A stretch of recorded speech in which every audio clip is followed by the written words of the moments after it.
Good day mga lods, so PBA updates. Debut na game ni Jordan Hiddink sa PBA, panalo agad. At TR7, masama ang loob kay Coach George Gallant ng San Miguel Bearmen. Ito ngayon mga lods ang ating pag-uusapan sa video natin ito. Ngunit kung bago ka pa lang sa aking munting YouTube channel, humingi pa ako ng like, share, and subscribe. Maraming salamat. Kamakailan lang mga lods ay na-trade na nga papunta dito sa Terra Firma Jeep si Terence Romeo kasama pa si Vic Manuel. Kapalit nga nitong si Wami Chongson at Andreas Kahilig ng Terra Firma Jeep. So ito nga mga lods, matapos nga ma-trade itong si Terence Romeo, ayon dito sa report ng spin.page ni Sir Ruben Terrado ay nalungkot nga ito dito sa pagkakatrade sa kanya sa Terra Firma Jeep ng San Miguel Bearmen. At ayon nga dito, ito daw yung pinakamalungkot na moment ng kanyang PBA career sa nangyaring trade sa kanya. So matatanda natin mga lords na itong si Terence Romeo ay maganda nga yung naging performance sa San Miguel Bearmen, at hindi na rin bago yung pagtitrade dito kay Terence Romeo dahil mula Global Port na i-trade niya ito papunta dito sa TNT Trupang Giga, which is naglaro din ito ng ilang taon dito sa TNT Trupang Giga. Ngunit yung masasabi nga niyang naging maganda ang karera niya ay dito sa San Miguel Bearmen. Kaya ngayon, ayon sa kanya dito sa report ng spin, sabi pa nga ni Terence Romeo, probably isa sa pinaka-sad na moment ng career ko, pero ganun talaga, walang permanent sa basketball world. Importante yung happy memories and achievements natin at mga learnings hindi mawawala. Ito yung ngayon mga lods yung naging post ni Terence Romeo sa kanyang official Instagram page. Kaya ngayon sinasabi nga dito mga lods na itong si Terence Romeo ay nagpasalamat nga ito sa buong coaching staff at saka sa management ng SMB.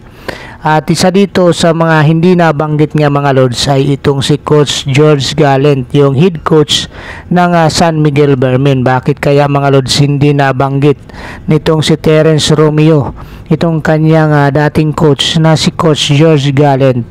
Kaya lumalabas tuloy dito sa balita mga lords na masama ang loob nitong si Terence Romeo dito kay Coach George Gallant dahil nga sa dinami-dami nga nang nabanggit niya na pinasalamatan dito sa SMB management o sa SMC management ay lahat nga hanggang sa mga players at sa coaches, tanging ang head coach nga niya na si Coach George Gallant yung hindi nga niya nabanggit dito mga lords.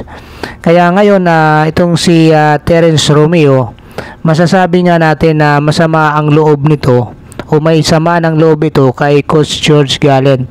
Kung matatandaan natin mga lords, sa PBA Governors Cup ay maganda nga yung naging performance nitong si Terence Romeo, which is nakapag-ambag siya dito ng maganda sa panalo ng San Miguel Bearmen kontra Barangay Ginebra San Miguel. At kung mapapansin nga natin mga lords, hindi nga siya paborito nitong si Coach George Gallant at limitado nga yung nagiging minuto niya dito. Off the bench nga itong si Terence Romeo dito kay Coach George Gallant. Kaya masasabi nga natin mga lords, yung mga coaches nga rin ay meron din yan na tinatawag na favoritism. May mga paboritong player din yan. Kaya nagkataon nga na itong si Terence Romeo, masasabi natin hindi siya paboritong player nitong si Coach George Gallant. Kaya magkaganon man, isa siya sa mga naitapon agad pagdating dito sa pagtitrade ng San Miguel Bearmen. At alam natin mga lords, mayroon pang mga pwedeng itapon dyan. Bakit si Terence Romeo? Ngayon punta naman natin mga lords yung report ng spin.page pa rin regarding naman dito sa naging debut games nitong si Jordan Hiddink dito sa Converge Fiber Exercise.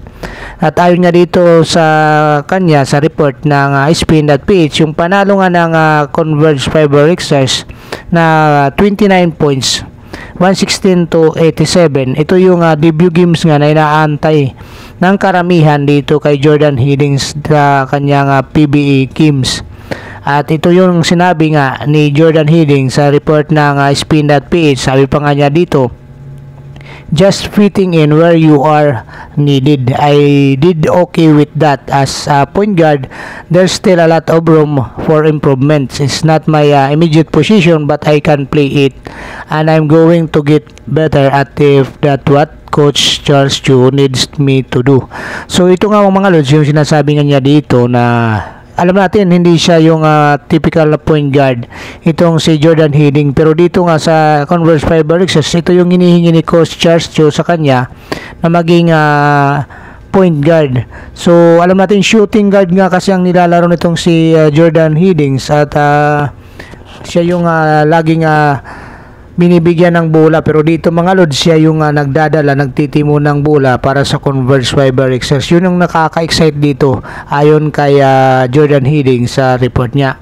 So yung Converse, sa panalo ng Converse, pinangunahan to ng kanilang import na si Cheick Diallo na umiscore ng double-double, 25 points at saka 16 rebounds. So monster game nga ang pinakita nitong si Diallo sa panalo, at tinulungan siya dito mga lods nitong si Justin Arana na nagrehistro din ng double figure, which is meron siyang 16 points at saka 12 rebounds. So big numbers din ang naiambag itong 6'7" na si Justin Arana. So nagkaroon ng magandang 1-2 punch itong Converse sa magitan itong si Justin Arana at saka itong si Diallo. Samantala itong si Jordan Hiddink ay umiscore ng 8 points, 4 rebounds at 6 assists, dahil yung kanyang pagiging position dito ay point guard nga mga lods. Hindi na siya yung tipong shooting guard. Para naman sa natalong Tira Firmajip, ang kanilang import na si Ryan Earl Richard umiscore ng 11 points, 10 rebounds at mababa nga yung kanyang field goal percentage. At si CJ Katapusan, yung rookie nila, ay umiscore ng 13 points at 6 rebounds naman. Samantala 11 points naman ang naiambag nitong si Stanley Pringle. At ang bagong lipat naman sa Tira Firmajip na si Terence Romeo ay hindi nga naglaro dito mga lods dahil may iniinda pa nga itong injury ayon sa naging balita ng spin.ph. So tabayaran natin yung mga susunod na laban ng PBA. Anyway, maraming salamat at shout out GC Francisco, Tony Aguilio, shout out sa iyo. Mamang Driver na vlogger, thank you so much. Noli Torre Verde, shout out din sa iyo lods.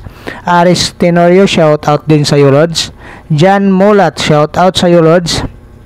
Reggie Bibat, thank you so much, shout out sa iyo lods. At Almario, thank you so much, shout out sa iyo lods. Raul Camposano, shout out din sa iyo lods, sa maraming salamat. Buddy Jolet, salamat sa laging suporta. Anthony Lucky Alon, maraming salamat lods. At Ronnie Karandang, thank you so much. At Ronald Berbosidad, thank you so much, shout out sa iyo lods.